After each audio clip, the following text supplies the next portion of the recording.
नमस्कार विद्यार्थी मित्रांनो, जय महाराष्ट्र. मी ईशान सर आपल्या सर्वांचं स्वागत करते आपले युट्यूब चॅनलवर, ज्याचं नाव आहे PM बुलढाणेवाला. तर विद्यार्थी मित्रांनो, आपण आज काय पाहणार आहोत? आज आपण क्लास 12 चा चॅप्टर नंबर 3 बघणार आहोत. जे चॅप्टर नंबर 3 आहे तुमचं kinetic theory of gases and radiation. या kinetic theory of gases and रेडिएशनला आपण आता सुरुवात करत आहे. तर सर्वात प्रथम आपण काय बघणार लक्षात ठेवा. आपण सर्वात पहिले पाहणार आहोत त्याच्यातले टेक्स्ट बुक मधले जे क्वेश्चन्स आहे ते क्वेश्चन्स बघणार आहे. कारण की स्टेट बोर्डची तयारी करत असताना तुम्हाला एक शब्द न शब्द तुम्हाला हा पुरेपूर तिच्यामध्ये लिहावा लागतो, तेव्हा आपल्याला फुल टू फुल मार्क्स मिळतात. ठीक आहे, लक्षात ठेवा. कारण की थिअरी आणि MCQ यामध्ये डिफरन्स असतो, लक्षात ठेवा विद्यार्थी मित्रांनो. कारण की आपल्याला थिअरी मध्ये पूर्ण थिअरी, टोटल थिअरी तुम्हाला लिहावं लागते. जेवढा मार्क्सचा क्वेश्चन विचारलेला आहे तेवढे तुम्हाला ते पॉइंट्स लिहावे लागतील. बरोबर आहे की नाही? लक्षात ठेवा. त्यामुळे आपल्याला थिअरी मध्ये सुद्धा जास्तीत जास्त मार्क घ्यायचे आहे आणि थिअरी मध्ये जास्तीत जास्त मार्क घेण्यासाठी हा एकमेव क्लास आहे ज्याचं नाव आहे PM बुलढाणेवाला, जो ऑनलाईन मध्ये चालणार आणि ऑफलाईन मध्ये चालणार आपला BCC पॉइंट बोर्डेस कोचिंग क्लासेस. लक्षात ठेवा, बुलढाणा MH28 वाले. तर चला आता आपण सुरू करूया. तर बघा, पहिला सर्वात प्रथम क्वेश्चन आहे, what are the different state of matter. कोणकोणत्या प्रकारचे वेगवेगळ्या स्टेटचे मॅटर असतात हे आपण गेल्या लहानपणापासून शिकत आहे. आता तुम्ही म्हणसाल आम्ही लहानपणापासून कसं काय शिकत आहे, काही बोलते मास्तर का? मी काही बोलत नाही, लहानपणापासून शिकत आहे याचा अर्थ लक्षात ठेवा. तुम्ही वर्ग 7वी पासून हे स्टडी करते state of matter. State of matter 7वा, 8वा, 9वा, 10वा, 11वा. तर काही हरकत नाही, नसेल शिकले आपण शिकू, डबल आपण शिकूया. बरोबर आहे की? लक्षात ठेव. नाही तुझ्या डोक्यात मला माहिती आहे, कारण की तुझं इकडे तिकडे लक्ष होतं त्या टायमाला. बरोबर आहे की नाही? हा, चल ठीक आहे. आता इकडे तिकडे लक्षात देऊ नको, आता इकडे पॉइंट कडे येऊ आपण. काय म्हटलं आपण? Different, what are the different state of matter. मग वेगवेगळ्या स्टेट ऑफ मॅटर कोणकोणते असं तुम्हाला माहिती आहे. Just like a solid, liquid, gaseous and plasma. लक्षात ठेवा, हे 4 प्रकारचे असतात. चौथं सॉलिड, लिक्विड, गॅसियस हे 3 स्टेट असतात. लक्षात ठेवा, सॉलिड तुम्हाला माहिती आहे, लिक्विड सुद्धा माहिती आहे आणि गॅसियस सुद्धा माहिती आहे. तुम्हाला लक्षात ठेवायचं कारण याचं कारण सांगतो, कारण की सॉलिड या चॅप्टरचा तुम्ही अभ्यास केलेला आहे वर्ग 12 मध्ये. आपण करतोय केमिस्ट्री मध्ये. लक्षात ठेवा, जो पहिला चॅप्टर, जो चॅप्टरचं नाव आहे सॉलिड स्टेट, लक्षात ठेवायचं. त्यानंतर लिक्विड आहे, बरोबर आहे की? आणि त्याच्यानंतर गॅसियस आहे. लिक्विड सुद्धा तुम्ही केमिस्ट्री मध्ये चॅप्टरचा अभ्यास करणार आहात. आणि गॅसियस म्हणजे आपण फिजिक्स मध्ये कायनेटिक थिअरी ऑफ गॅसियस या नावाचा चॅप्टर आहे ऑलरेडी. लक्षात ठेवा, त्याची आपण सुरुवात केलेली आहे. समजलं का? लक्षात ठेवा. इकडे पाहता मग, what are the different state of matter. There are 3 different state of matter or 4 different state of matter. That is solid, liquid, gaseous and plasma for 1 mark each question. Okay, clear? एका मार्कासाठी हा question विचारू शकता, ध्यानात ठेवायचा. दुसरा question काय बघा, how do you distinguish between solid, liquid and gaseous. तुम्ही कशा प्रकारे सॉलिडला, लिक्विडला आणि गॅसियसला डिस्टिंग्विश करू शकता? मग याचं उत्तर काय पाहिजे? लक्षात ठेवा, we distinguish between the solid, liquid and gaseous according to their atomic distance. लक्षात ठेवा, काय म्हटलं पोट्या? इकडे पाहिजे, लक्षात ठेव, ॲटॉमिक डिस्टन्स. काय म्हटलं मी? ॲटॉमिक डिस्टन्स वरती आपण त्याला क्लासिफाय करू शकतो. नंतर solid have a least atomic distance. Solid मध्ये काय असते? Least atomic distance. Liquid have a moderate distance. Liquid मध्ये कसं असते? Moderate distance. आणि gaseous have a maximum atomic distance. Gaseous have a maximum atomic distance असते. आता तुम्ही म्हणसाल कसं? तर पहिले का मी तुला सांगतो स्पष्ट आणि सोप्या भाषेमध्ये. जर तुला समजत असेल तर इकडे पाय, नसेल समजत तरी पण इकडे बघ.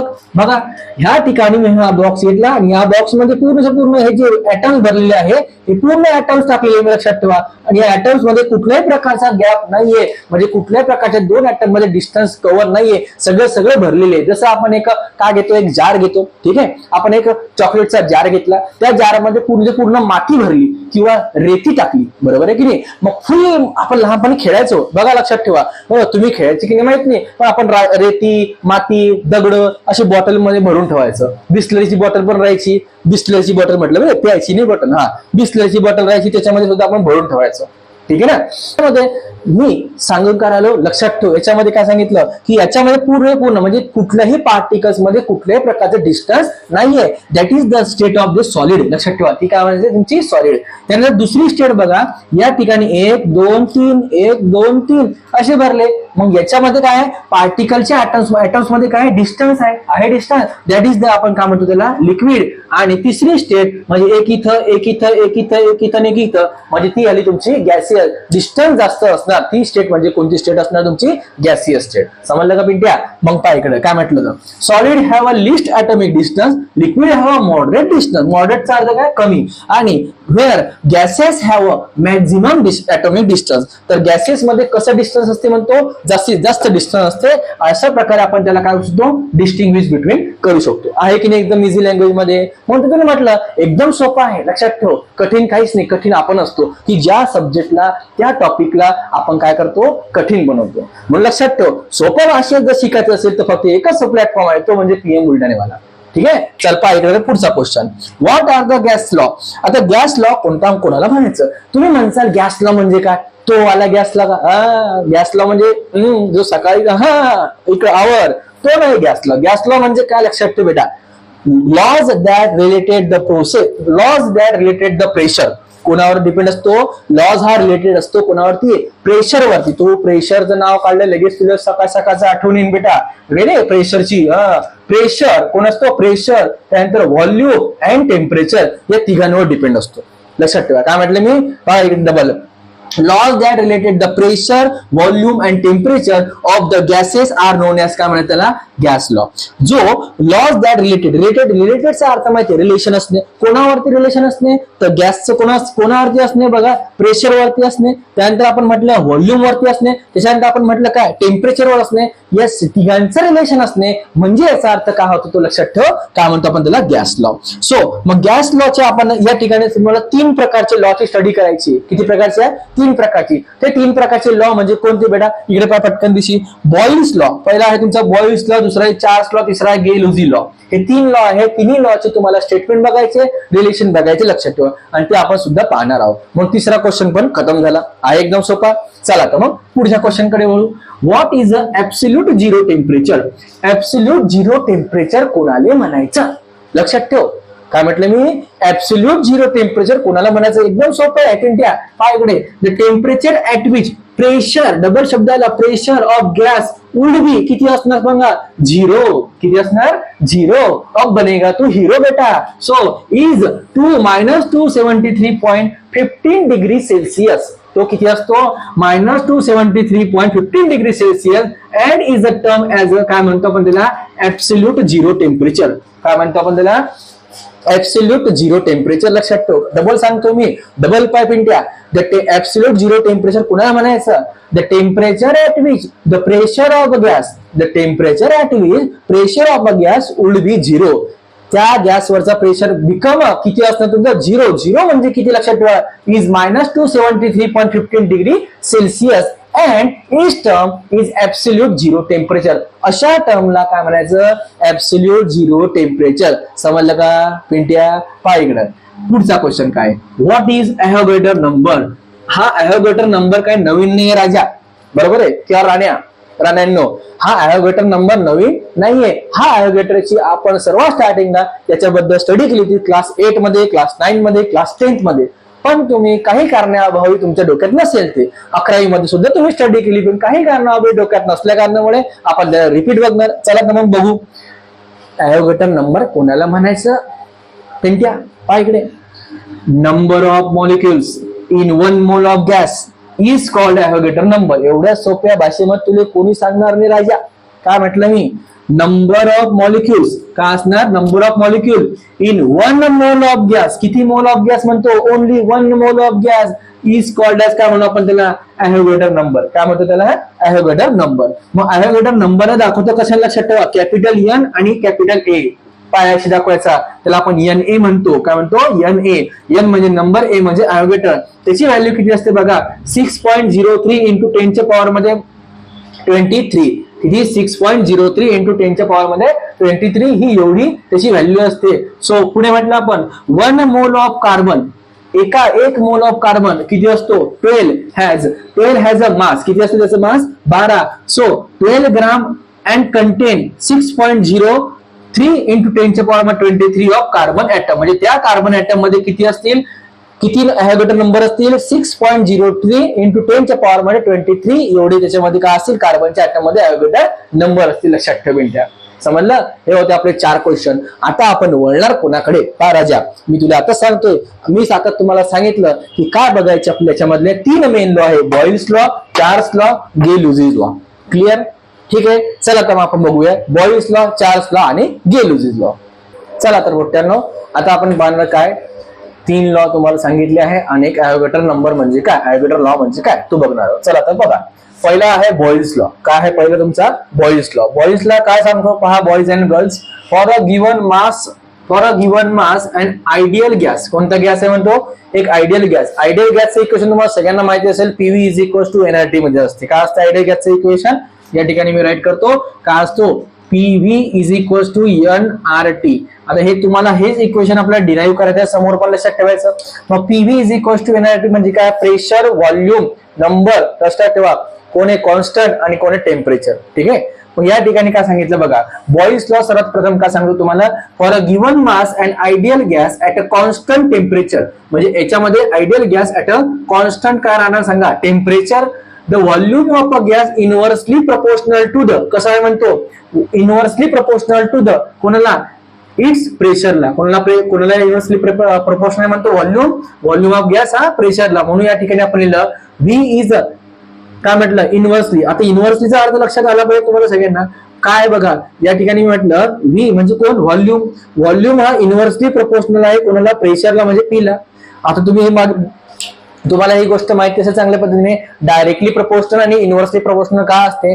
डायरेक्टलीचा अर्थ तुम्हाला माहिती असेल की सारखे सारखे होणे, आणि इनव्हर्सलीचा अर्थ होतो एक जास्त तर एक कमी. बरोबर की नाही? मग या ठिकाणी व्हॉल्यूम जास्त असेल तर प्रेशर कमी असेल, तर प्रेशर कमी असेल तर व्हॉल्यूम जास्त असेल. दोन्हीपैकी काहीतरी काय असते? इनव्हर्सलीचा अर्थ सांगते फक्त. काय सांगते मी? फक्त इनव्हर्सलीचा अर्थ. की इनव्हर्सलीचा अर्थ काय होतो? एक जास्त तर एक कमी असणार, आणि डायरेक्टली प्रपोर्शनलचा अर्थ काय असतो? दोन्ही सारखे असणार. ठीक आहे, समजलं कोण चिंट्या? चल पहा इकडं. मग पुढे काय म्हटलं? PV is inversely proportional 1 upon P, 1 upon inversely proportional to the volume. काय म्हणायचं? Volume is inversely proportional to the pressure. मग काय म्हटलं या ठिकाणी बघा, for a given mass and ideal gas at a constant temperature. Ideal gas मध्ये temperature कसं असतं तुमचं? कॉन्स्टंट, म्हणजे 0. बरोबर आहे की नाही? व्हॉल्यूम ऑफ अ गॅस कोणाचा म्हटलं त्यांनी? Volume of a gas is inversely proportional to its pressure. कोणाला इनव्हर्सली असणार म्हणतो? प्रेशरला. म्हणून या ठिकाणी काय म्हटलं इक्वेशन बघा, PV is equal to constant. ही टर्म पाहून टाकली, काहीतरी आपण कॉन्स्टंट टर्म घेऊन घेणार. म्हणून या ठिकाणी म्हटलं PV is equal to constant. मग प्रेशर इक्वेशन म्हणलं तुमचं PV1 is equal to PV2. लक्षात ठेवा, काय म्हणलं? PV1 इज इक्वल टू काय म्हटलं? PV2. कारण की कसे दोन्हीच्या दोन्ही कॉन्स्टंट. लक्षात ठेवायचा. हा झाला तुमचा कोणता लॉ? Boyle's law. सर्वात इम्पॉर्टंट आहे, तिन्ही पण लॉ लक्षात ठेवा फॉर सीईटी साठी आणि स्टेट बोर्ड करता सुद्धा. ठीक आहे, पुढे बघा काय म्हटलं. पुढे आहे तुमचा चार्ल्स लॉ. कोणता लॉ आहे? Charles law. चार्ल्स लॉ मध्ये काय सांगितलं बघा, if the pressure remaining constant. काय म्हणतात त्यांनी आता? प्रेशरला रिमेनिंग काय ठेवा म्हणतो? कॉन्स्टंट ठेवा. म्हणजे याच्या ठिकाणी या इक्वेशन मध्ये, या 3 लॉ मध्ये तुम्हाला एक कॉन्स्टंट काय दिसणार? एक जण कॉन्स्टंट, एक जण इनव्हर्सली, एक जण डायरेक्टली, असं तुम्हाला प्रपोर्शनल मध्ये दिसणार. ठीक आहे ना? मग याच्यामध्ये चार्ल्स लॉ मध्ये आपण काय घेतलं? If the pressure remaining constant the volume of the given mass. लक्षात ठेवा, काय म्हटलं मी या ठिकाणी? मी म्हणजे चार्ल्स लॉ सॉरी चार्ल्स लॉने काय म्हटलं? The volume of the given mass of gas is directly proportional. कसा आहे तो? Directly proportional. कोणाला? ऍब्सोल्यूट टेम्परेचरला. कोणाला? ऍब्सोल्यूट टेम्परेचरला. लक्षात ठेवा, कोणाला? ऍब्सोल्यूट टेम्परेचरला. पिंट्या पाय इकडं. काय म्हटलं मी? Double pi. Pressure remaining constant. काय ठेवणार आता constant? Pressure. Volume of the given mass, त्या व्हॉल्यूमचे जे मास असतील ते कसं असणार? डायरेक्टली प्रपोर्शनल असणार. कोणाला? ऍब्सोल्यूट टेम्परेचरला. म्हणून या ठिकाणी बघा, volume is directly proportional to the temperature. पाहून घ्या, नसेल दिसत तर पहा इकडे. काय म्हटलं मी या ठिकाणी? Volume is directly proportional to the absolute temperature. म्हणजे V is directly proportional to the T. So या ठिकाणी डायरेक्टली साइन काउंट टाकला. काय घेणार आपण? Constant term. काय म्हणली? V by T. म्हणून V1 upon T1 is equal to V2 upon T2. या ठिकाणी तुम्हाला हे इक्वेशन असं डिराईव्ह होणार, म्हणजे भेटून जाणार. लक्षात ठेवायचं. बघा, पाहून घ्या, छापा, स्क्रीनशॉट काढून घ्या. चला तर पुढे जाऊ आपण आता आपल्या कोणत्या लॉ कडे. आपला लॉ आहे गे लुझी लॉ किंवा त्याला काय म्हणतात प्रेशर लॉ. काय म्हणतात त्याला प्रेशर लॉ. एक तर गे लुझी लॉ म्हणा किंवा प्रेशर लॉ म्हणा. काय सांगतो गे लुझी लॉ किंवा pressure law. The remaining constant म्हणजे सगळ्याच्या सगळं उरलेलं जो काय असतं म्हणतो कॉन्स्टंट ठेवा. The pressure of the given mass. काय म्हणतात त्यांनी the pressure of a given mass of gas is proportional to its. कोणाला सांगा ऍब्सोल्यूट टेम्परेचरला. कोणाला असणार ते ऍब्सोल्यूट टेम्परेचरला. या ठिकाणी सुद्धा पण या ठिकाणी कोण आहे बघा प्रेशर आहे. या ठिकाणी कोण होता व्हॉल्यूम होता. या ठिकाणी व्हॉल्यूम या ठिकाणी प्रेशर. म्हणून लक्षात ठेवा चार्ल्सने का सांगितलं व्हॉल्यूम आणि गे लुझी लॉने का सांगितलं प्रेशर. या दुसऱ्या भाषेमध्ये मी तुम्हाला आता सांगितलं होतं का कोणता लॉ म्हणतात त्याला प्रेशर लॉ सुद्धा म्हणतात. म्हणून pressure is directly proportional to the absolute temperature. Pressure is directly proportional to the absolute temperature. So now directly sign काढून टाकायचं equals to काय घेतलं constant. So now equation काय म्हणलं सांगा PV upon T1 is equals to T2 upon T2. म्हणजे pressure हे दोन्ही सारखे असल्या कारणामुळे आपण घेतला P1 T1 P2 T2. Clear इथपर्यंत समजलं. चला काढा स्क्रीनशॉट. चला पुढे बघा काय आहे ॲव्होगॅड्रो लॉ. कोणता लॉ आहे ॲव्होगॅड्रो लॉ. ॲव्होगॅड्रो लॉने काय सांगितलं बघा इक्वल व्हॉल्यूम कसा व्हॉल्यूम असणार सांगा इक्वल ऑफ ऑल गॅसेस. सगळ्या गॅसेसचा व्हॉल्यूम कसा असणार सारखा असणार अंडर अ सिमिलर कंडिशन. त्याच्या कंडिशन नुसार temperature and pressure content equal number of molecule. त्याच्यामधले असणारे बघा काय म्हणतात त्यांनी temperature and pressure content equal number of molecule. म्हणजे टेम्परेचर मधले आणि प्रेशर मधले जे नंबर ऑफ मॉलिक्यूल असतील ते कसे असतील म्हणतो सारखे असतील. कसे असतील सारखे असतील. सो म्हणून या ठिकाणी म्हटलं N1 इक्वल्स टू काय म्हटलं आपण N2. लक्षात ठेवा काय म्हटलं N1 equals to N2. Avogadro law काय सांगतो बघा equal volume of the all gases. कसे असतात व्हॉल्यूमचे सगळे कसे असतात म्हणतो व्हॉल्यूम गॅसेस मधले इक्वल असतात अंडर अ सिमिलर कंडिशन. त्याच्या सारख्या कंडिशन नुसार temperature and pressure content equal number of molecules. मग त्याच्यामधले कोणाचे नंबर ऑफ मॉलिक्युल्स इक्वल असतील म्हणतो टेम्परेचर आणि प्रेशरचे. ठीक आहे त्या कारणाने आपल्याला इक्वेशन काय म्हणणार नंबरच्या थ्रू भेटला म्हणून आपण त्याला दाखवलं N1 इक्वल्स टू N2. काय म्हटलं आपण त्याला N1 इक्वल्स टू N2. आहे एकदम इझी. पहिला हा कोणता बॉईल्स लॉ नंतर आहे चार्ल्स लॉ नंतर म्हटलं गे लुझी लॉ. मग एक ओव्हरलुक मध्ये मी तुम्हाला सांगतो आहे की या बॉईल्स लॉ मध्ये पहिल्या लॉ मध्ये कोण कॉन्स्टंट ठेवायचं सांगा. कारण कॉन्स्टंट आहे temperature. Constant ideal gas temperature कसा आहे तुमचा कॉन्स्टंट आहे. तर या ठिकाणी व्हॉल्यूम हा इन्व्हर्सली प्रोपोर्शनल असणार कोणाला प्रेशरला. दुसऱ्या लॉ मध्ये आपण बघितलं कोण कॉन्स्टंट ठेवणार द रिमेनिंग कॉन्स्टंट म्हणजे कोण प्रेशर कॉन्स्टंट ठेवणार. मग या ठिकाणी आपल्याला काय भेटला V is directly proportional to T. आणि तिसऱ्या गे लुझी लॉ मध्ये रिमेनिंग ऑल कॉन्स्टंट म्हणजे सगळे कॉन्स्टंट ठेवून दिले आपण आणि pressure of the given mass of proportional to absolute temperature. म्हणजे तिसऱ्यामध्ये भेटला तुम्हाला काय गे लुझी लॉ मध्ये सर्व काय म्हटलं आपण ऑल कॉन्स्टंट ठेवले. आणि तर तिसऱ्या लॉ मध्ये तुम्हाला भेटला काय भेटला pressure is directly proportional to the temperature. लक्षात ठेवायचं. समजलं कळालं. चला या स्क्रीनशॉट काढून बघू आपण ideal gas equation. Define the ideal gas equation आणि आयडियल गॅस इक्वेशन काय असते. ठीक आहे एक ओव्हरलुक जो तुम्हाला स्टेट बोर्ड मध्ये 2 मार्कासाठी क्वेश्चन विचारू शकता. ठीक आहे चला बघा आता define ideal gas right the unit of universal gas constant. मग unit of universal gas constant म्हणजे तुम्हाला युनिव्हर्सल गॅस कॉन्स्टंटचं युनिट सांगायचं आहे. मग आयडियल गॅस म्हणजे काय बघा the gas whose molecule are extremely small point. कसे असतील एकदम स्मॉल पॉइंट मध्ये असतील मॉलिक्यूल. कसे असतील एकदम स्मॉल पॉइंट मध्ये among which no intermolecular force की ज्या त्यांच्यामध्ये कुठल्याही प्रकारचा आतल्या आतमध्ये इंटरमॉलिक्युलर फोर्स असणार नाही.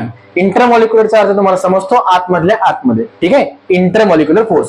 So forces act is called as ideal gas. त्याला काय म्हणायचं आपण आयडियल गॅस. काय म्हटलं आयडियल गॅसला डबल बघा काय म्हटलं the gas whose molecule are the extremely small point of mass among which the no intermolecular कुठल्याही प्रकारच्या आतमधल्या कुठल्या प्रकारचा इंटरमॉलिक्युलर फोर्सेस ऍक्ट करणार नाही. अशाला काय म्हणायचं सांगा आयडियल गॅस. अशाला काय म्हणायचं ideal gas. It is also called gas काय म्हणतात त्याला दुसऱ्या भाषेमध्ये त्याला सुद्धा आणखी काय म्हणतात परफेक्ट गॅस. काय म्हणतात परफेक्ट गॅस. ठीक आहे पुढे बघा if and ideal gas the molecule have only kinetic energy.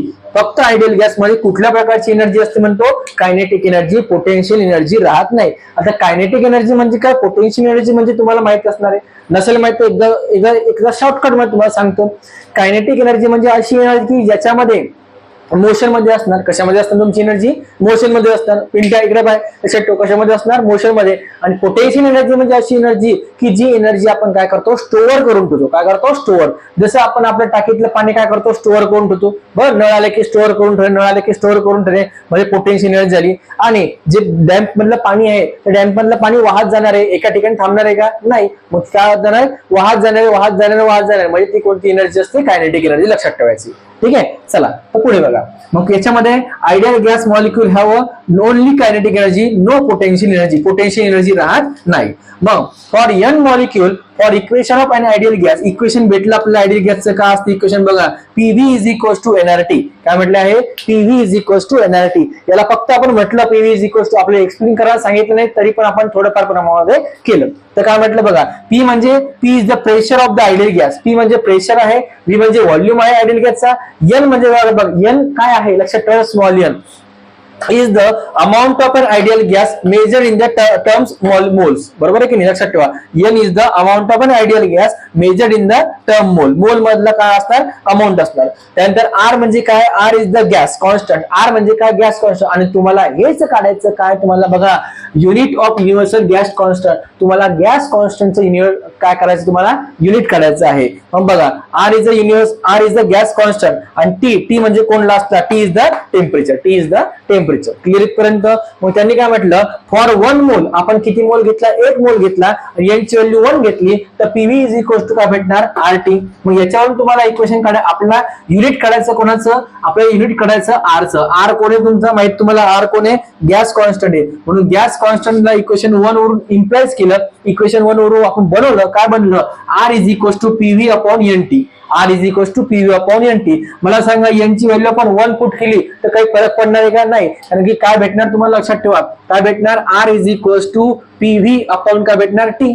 R is equal to PV upon T. Clear? समजपर्यंत आहे का सोपं? हा. तर मग काय म्हटलं आपण बघा, एक्झाम मध्ये कसं लिहायचं त्या हिशोबाने आपला हा क्लास लक्षात ठेवा. स्टेट बोर्डच्या हिशोबाने लक्षात ठेवायचा. आलतू फालतू गुरु नत्ते खेरे आपण काही सांगत नाही, लक्षात ठेवायचं. ठीक आहे. फार आणि क्लिअर कन्सेप्ट म्हणजे कोणत्या स्टेट बोर्डच्या हिशोबाने आपण नुसार या ठिकाणी एक्सप्लेन करून देते आणि तुम्हाला पूर्ण मी थिअरी लिहून देते. तसं तुम्हाला छापायचं, लक्षात ठेवा. सो आता तुम्हाला याचं युनिट काढायचंय. काय काढायचं? युनिट. मग युनिट काढण्यासाठी काय करायला लागेल? Unit of R. याचा युनिट काय असं सांगा, जसं जूल पर मोल काय आहे? केल्विन. किंवा सीजीएस मध्ये काय असते? अर पर मोल. काय म्हणतो आपण त्याला? कुलम. आपलं सेल्सिअस. सॉरी, काय म्हणतो आपण त्याला? सेल्सिअस. ठीक आहे, लक्षात ठेवा. मग याचे डायमेन्शन ऍडिशनल आपण काढून घेतलं. डायमेन्शन काय बघा, M1 L2 T-2 θ1 θ इनवर्स आणि मोल इनवर्स. काय म्हटलं आपण त्याचा? Equation. Ideal gas, find the ideal gas आणि त्याचं इक्वेशन. आता आपल्याला बघायचं त्याचे काही एझम्पशन जे एक्झाम मध्ये विचारतं, लक्षात ठेवा. थिअरॉटिकल आहे पूर्ण पार्ट. एझम्पशन्स आहे त्या एझम्पशन एक तर तुम्हाला 5 मार्काला किंवा 3 मार्काला असे सुद्धा विचारू शकतात. त्यामुळे एझम्पशन काय आहे आपण ते आता कायनेटिक थिअरी ऑफ गॅसेस मधलं त्याचे एझम्पशन्स काय आहे ते बघणार आहे. ठीक आहे, चला याचे स्क्रीनशॉट काढून घ्या. तर विद्यार्थी मित्रांनो, पुढे आता आपण काय बघणार आहे? आयडियल गॅसचे एझम्पशन. काय बघणार आहे? आयडियल गॅसचे एझम्पशन. का बघतो आयडियल गॅसचे एझम्पशन? बघा, चेक करा. काय म्हटलं? State the assumption of the kinetic theory of gases. काय म्हटलं आपण? Assumption of the kinetic theory of gases. मग कायनेटिक थिअरीच्या गॅसेसचे एझम्पशन बघा. A gas consist of a very large number of extremely small particle. काय म्हटलं? Gas consist of the very large number कसे असतील? लार्ज. परंतु पार्टिकलची साईज कशी असणार? लक्षात ठेवा, एक्स्ट्रीमली स्मॉल पार्टिकल. परंतु साईज कशी असणार? Extremely small particle. That is called as काय म्हणतात त्याला? लक्षात ठेवा, गॅस लॉ. काय म्हणतात त्याला? Gas molecule. That is called as a gas molecule. ठीक आहे एकदम सोपा पॉईंट. दुसरा पॉईंट काय म्हणतो? दुसरे एझम्पशन काय म्हणते बघा या ठिकाणी. All molecules of a same gases, म्हणजे सर्व मॉलिक्युलचे मास सेम गॅस कसे असतील? सारखे गॅस असतील. Identical, that is they heavily same mass shape and size. त्यांचे काय असतात? हेवीली कसे असतील? हेवी असतील. मास कसे असतील? सेम. म्हणून म्हणलं same masses, same shape and same size. दुसऱ्या पॉईंट मध्ये सांगतोय. ओके. तिसऱ्या एझम्पशन काय सांगतोय बघा. All molecule of gas are rigid and perfectly elastic sphere. म्हणजे काय? लक्षात ठेवा, ऑल मॉलिक्यूल म्हणजे त्या कायनेटिक थिअरी ऑफ गॅस मधले सर्व जे मॉलिक्यूल असतील, बरोबर आहे की नाही, गॅस मॉलिक्यूल, ते कसे असतील? तुमचे रिजिड असतील. बरोबर आहे, कसे असतील? रिजिड असतील. आणि सोबत काय म्हणतात त्यांनी? Perfectly elastic sphere. आणि कसे असतील? एका परफेक्टली इलेस्टिक स्फिअर सारखे बनलेले असतील. म्हणून त्याला थर्ड पॉईंटचा मेन्शन केला, परफेक्टली इलेस्टिक स्फिअरचा. ठीक आहे. पुढे म्हटलं काय? द गॅस चौथा पॉईंट काय सांगतो बघा, the gas molecule are continuously काय म्हणतो, मुव्हिंग काय करत राहतील, मूव्ह करत राहतील in all possible direction with all possible velocity. म्हणजे गॅस मॉलिक्यूल हे काय करत राहतील, मूव्ह करत राहतील कंटेनर मध्ये ऑल पॉसिबल डायरेक्शनने आणि ऑल पॉसिबल वेलोसिटीजने. क्लिअर काय म्हटलं, एक कंटेनर आहे, कंटेनर मध्ये आपण गॅस भरला तर गॅस मॉलिक्यूल हे काय करतील, कुठे पण मूव्ह करू शकतील. कुठे त्यांची व्हेलोसिटी कशी असणार, ऑल मॉलिक्यूलची कशी असणार, ऑल पॉसिबल डायरेक्शन कोणत्या डायरेक्शनला जाऊ शकतील. त्यामुळे त्यांनी म्हटलं all possible direction with all possible velocities. जशी डायरेक्शन जाणार तशी त्यांची काय असणार, त्यांची व्हेलोसिटी असणार. बरोबर आहे. म्हणून म्हटलं 34 point, the gas molecule continuously moving काय करतील, कंटिन्युअसली मूव्ह करतील in all possible direction all possible velocities. 5वा पॉईंट काय सांगतो बघा, लक्षात ठेवा, ड्युरिंग रॅन्डम मोशन. रॅन्डम म्हणजे काय, कुठेही फिरणार.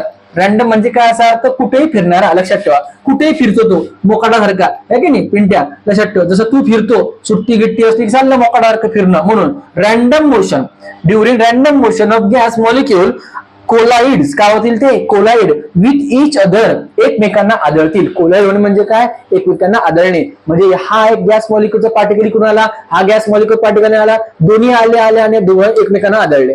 बरोबर. जे तुम्ही आदळतात, इकडच्या दारात एक जण उराल, तिकडच्या दारात एक जण उराल, तुम्हाला थोडी माहिती तिकडून कोण उराला. म्हणजे तुम्ही कशी मूव्ह उरले, रॅन्डमली मूव्ह उरले. मग रॅन्डमली मूव्ह होता होता हा असा आला, हा असा आला, ढपकन ढपकला. बरोबर आहे, लक्षात ठेवा, असा ढपकन ढपकला म्हणजे हे ठोस होणे, म्हणजे कोलाइड होणे. कोलाइड म्हणजे काय, आदळणे. म्हणून काय म्हटलं, लक्षात ठेवायचं, during the random motion of gas molecule collide with each other एकमेकांना अँड वॉल ऑफ कंटेनर, आणि सोबत त्या वॉलच्या कंटेनरला सुद्धा जाऊन काय करतील, आदळतील. लक्षात ठेवा, काय करतील, आदळतील. लक्षात ठेवायचं, म्हणजे कंटेनर आहे, कंटेनरच्या आतमध्ये तर आदळतील एकमेकांना, तर वॉलची जी आजूबाजूची भिंत जी असते, बरोबर आहे, त्या भिंती सुद्धा त्या जाऊन आदळतील. लक्षात ठेवायचं. पुढे म्हटलं, दिस कोलिजन आर परफेक्टली इलॅस्टिक. अशा कोलिजनला काय म्हणतात, परफेक्टली इलॅस्टिक. काय म्हणतात त्याला, परफेक्टली इलॅस्टिक.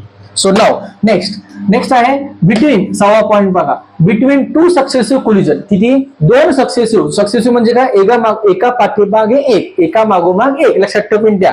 म्हणून between two successive collision molecules travel in straight line. कसे ट्रॅव्हल करतील, एका सीध्या लाईन मध्ये. कशी जातील, सीध्या लाईन मध्ये जातील विथ युनिफॉर्म स्पीड. त्याची स्पीड कसा असणार, युनिफॉर्म म्हणजे सारखा सगळ्या मॉलिक्युलचे. लक्षात ठेवायचं.